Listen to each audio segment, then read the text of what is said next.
Hello আসসালামু আলাইকুম, আশা করি সবাই ভালো আছেন। আমার হাতে এখন আপনারা দেখতে পাচ্ছেন ভিভোর একটি মোবাইল ভিভো Y27।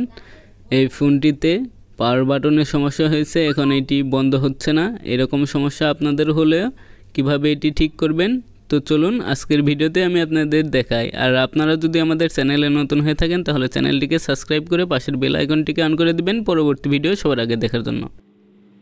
চলে আসলাম মোবাইল স্ক্রিনে। এখন আপনারা সেটিং অপশনে চলে যাবেন, সেটিং, এরপর একটু নিচের দিকে আসবেন, এখানে শর্টকাট অ্যান্ড এটার উপরে ক্লিক করে দিবেন। এরপর একটু নিচের দিকে আসবেন, press and hold power button, এখানে ক্লিক করে দিবেন।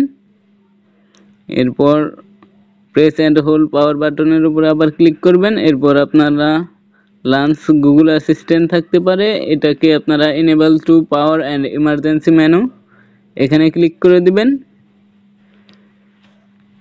এরপর ব্যাক আসবেন,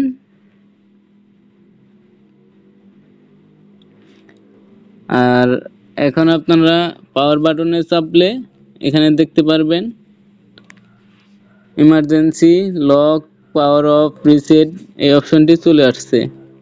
আমাদের সম্পূর্ণ ভিডিওটি দেখার জন্য সবাইকে ধন্যবাদ।